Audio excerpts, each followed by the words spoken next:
Guru Salim, waktu saya persilakan 30 menit.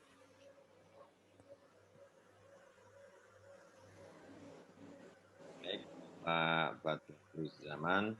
Bismillahirrahmanirrahim. Assalamualaikum warahmatullahi wabarakatuh. Waalaikumsalam warahmatullahi wabarakatuh. Selamat pagi, salam sejahtera untuk kita semua yang saya hormati. Pak Ansurullah Aha dari BPH Migas, kemudian Pak Badruzzaman sebagai moderator dan seluruh peserta.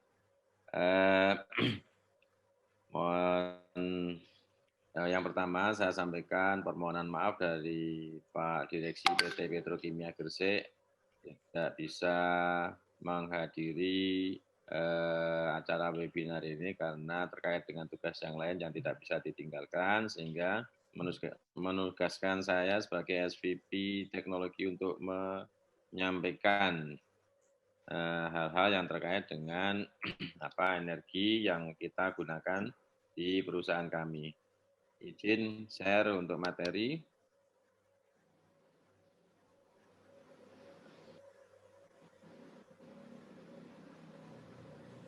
Jadi untuk PT Petrokimia Gresik ini merupakan produsen pupuk terlengkap di Indonesia. Ya walaupun sekarang seperti pupuk Kaltim, pupuk Sriwijaya, pupuk Ujang dan pupuk Iskandar Muda sudah juga mulai bergerak di bidang NPK, tetapi petrokimia adalah yang terpaling yang untuk produsen pupuk NPK ini terdahulu dan terbesar sampai sekarang. Dan PT Petrokimia Gresik merupakan anak perusahaan pupuk Indonesia, di mana di dalamnya ada 5 produsen pupuk, yaitu ada PT Petrokimia Gresik atau PKG, kami sendiri, kemudian PT Pupuk Kujang, kemudian Pupuk Kaltim, ada PIM, dan juga ada Busri. Di samping itu ada unit usaha yang lain di bidang EPC, kemudian perdagangan dan jasa konstruksi yaitu Mega Ultra, kemudian ada Pupuk Indonesia Logistik dan juga ada juga Pupuk Indonesia Energi yang juga mensuplai energi untuk PT Petrokimia Gresik. Kemudian yang terakhir Pupuk Indonesia Pangan. Di PT Petrokimia Gresik sendiri kami memiliki 3 anak perusahaan. Yang pertama adalah PT Petrosida Gresik, ini kita punya share 99,99%. Kemudian PT Petrokimia Kayaku, di mana tadi disebutkan saya pernah menjadi direktur di sana di 2009 sampai dengan 2013, itu kita punya share 60%, ini dengan perusahaan Jepang, antara Mitsubishi dengan Nippon Kayaku. Nah, untuk PT Petrosida dan Kayaku ini bidang usahanya pestisida dan juga pupuk hayati. Sedangkan yang ketiga adalah PT Petro Jordana Abadi, ini kita punya share 50% dan 50%-nya JPMC Jordan. Kemudian untuk perusahaan patungan kita ada 9, di antaranya Petrowidada, ini cukup kecil kita di sana untuk share-nya. Ini kemudian Petro Sentral 98%, Petronika ada 20%, ini bergerak di bidang kimia. Kemudian kawasan industri Gresik kita punya share 35 yang menyediakan fasilitas untuk perindustrian dan juga pergudangan. Kemudian di Pos Petindo kita punya share 3,5%, ini di bidang industri manufaktur. Kemudian ada Pupuk Indonesia Pangan, punya share 10%, dan juga Pupuk Indonesia Energi ini juga punya share 10%. Yang terakhir adalah ASEAN Potas Jaya Yapum, ini 5,96%.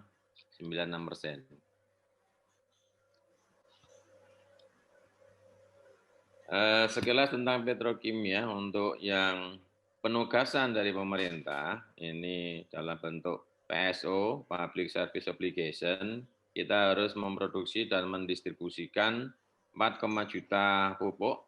Nah, ini terdiri dari pupuk urea, pupuk ZA, kemudian pupuk majemuk NPK, dan pupuk SP36. Dan sebagian kecil, ada kecil juga untuk pupuk ZK, tapi ZK ini lebih kepada bukan subsidi, tetapi lebih kepada komersil. Sedangkan total kapasitas produksi PT Petrokimia Gresik kurang lebih 8,9 juta per ton per tahun. Nah, ini terdiri dari pupuk yang 4,7 juta tadi, dan sisanya adalah bahan kimia. PKG menempati luas lahan lebih dari 500 hektar dan terdiri dari 31 pabrik pupuk dan kimia, dan sampai dengan saat sekarang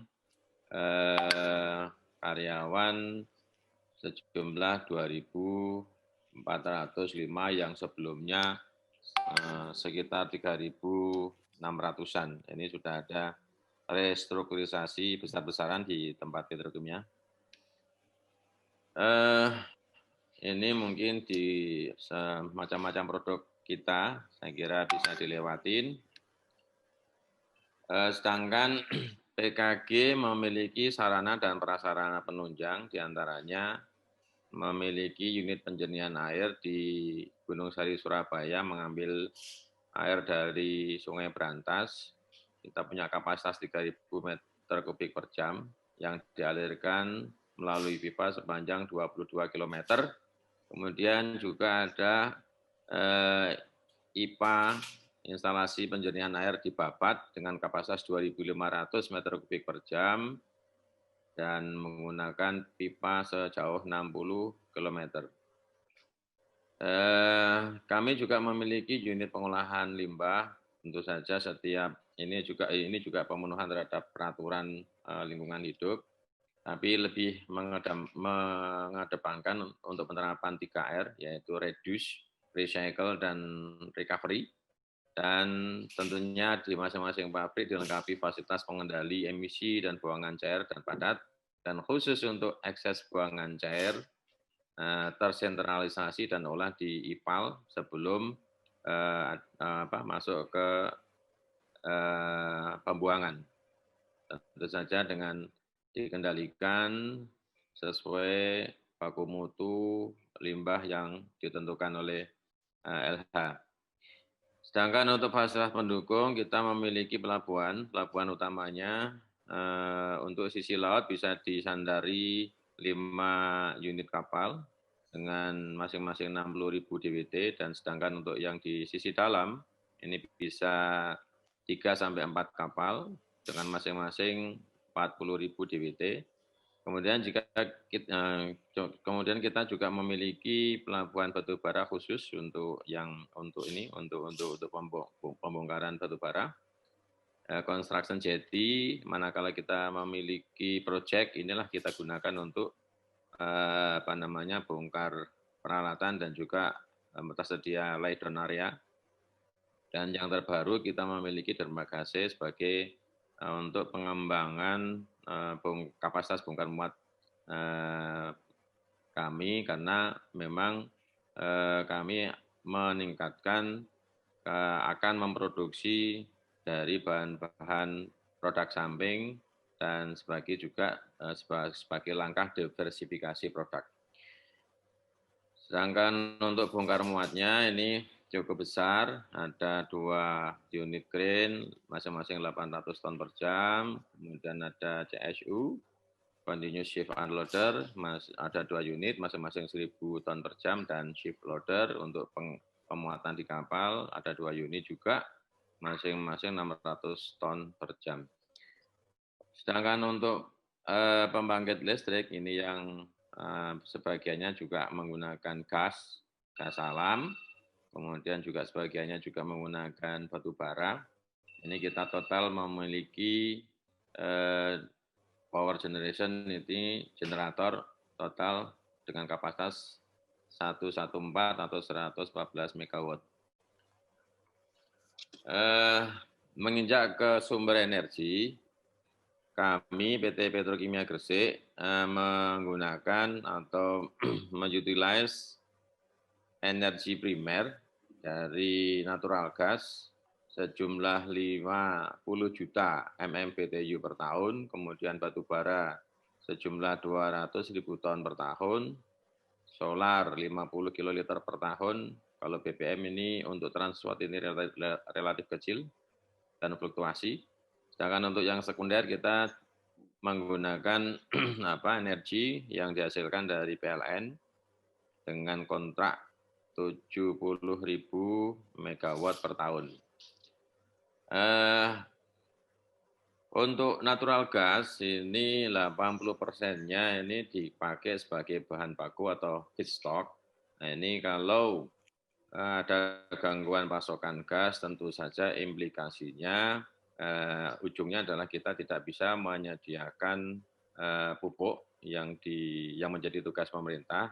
Nantinya kan feedstock ini akan dipakai untuk memproduksi amoniak sebagai bahan baku, pupuk ZA, pupuk urea, dan pupuk NPK pupuk majemuk.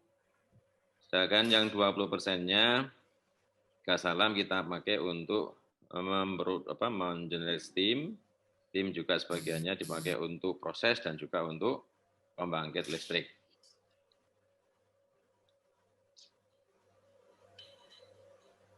Sebagai gambaran, kita mau dari 31 macam pabrik ini, bagas bumi ini sebagai feedstock di pabrik amoniak. Produksinya adalah amoniak yang akan dipakai di pabrik urea sebagai bahan baku urea, akan direaksikan dengan CO2 menghasilkan urea dengan kapasitas 1.030.000 ton per tahun. Kemudian untuk ZA dengan kapasitas 750.000 ton per tahun, sedangkan untuk NPK Ponska yang kita kenal brandnya adalah Ponska dengan kapasitas 2.250.000 ton per tahun, dan ini kalau kita maksimalkan bisa sampai dengan 2.600.000 ton per tahun. Sedangkan untuk yang 20% dari gas alam ini masing-masing digunakan untuk mengenerate steam di masing-masing pabrik, dan juga sebagiannya digunakan untuk dari steam yang dihasilkan mengenerate power. Sebagai gambaran untuk tren konsumsi gas alam di tempat kita atau energi di tempat kita di petrokimia dari 2015 sampai 2019 ini mengalami kenaikan, dan kenaikan terbesarnya adalah untuk pemakaian natural gas terkait dengan beroperasinya pabrik amoniak dan urea yang baru di pertengahan tahun 2018, ya, sehingga menjadi sangat signifikan penambahannya. Nah, sedangkan sebagaimana disampaikan oleh Pak Pansurullah tadi, untuk sumber gas alam yang disuplai ke PT Petrokimia Gresik ini ada dari K lapangan Pagerungan, ini ada 7 MMS CFD, kemudian ada K lapangan T Serasung Batur, ini ada 78. Nah, ini alhamdulillah seharusnya kontrak yang lalu ini hanya sekitar 65-an MMS CFD, tapi bisa dinaikkan menjadi 78 MMS CFD karena untuk menutupi kekurangan HCML lapangan MBH yang seharusnya per tahun 2017 akhir atau 2018 awal itu sudah bisa mengalirkan gasnya ke PT Petrokimia Gresik, namun sampai sekarang masih belum, dan kemungkinan diprediksi hingga Q2 2022 baru bisa on stream. Nah, untuk itu kita juga untuk mengatasi hal itu supaya ketersediaan pupuk untuk menunjang ketahanan pangan nasional, kita mencoba untuk mencari sumber yang lain. Ini alhamdulillah ada PHWMO, ini ada 20 MMSFD, kemudian dari HCML lapangan BD sebesar 30 MMSFD, dan harapannya segera juga dari MBGI ini paling tidak ada 5 MMSCFD di tahun depan. Ini yang menjadi kritikal ini adalah di akhir 2021, kalau misalkan nanti HCML lapangan MBH itu mundur-mundur lagi, maka ya pastinya nanti PT Petrokimia Gresik akan sulit untuk memenuhi kewajiban dari kewajiban penugasan dari pemerintah, yaitu untuk menyediakan pupuk nasional. Kami juga memiliki combined heat and power sebagai langkah efisiensi, ya.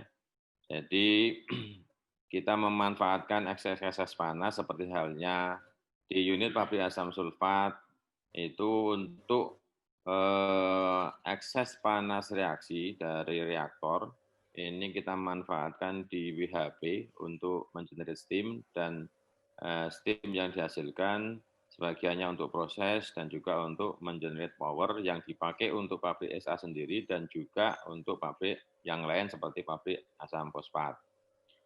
Yang kedua, panas buang dari GTG di pabrik 1, di pabrik amonia 1 itu juga dipakai untuk generate steam di WHP, yang mana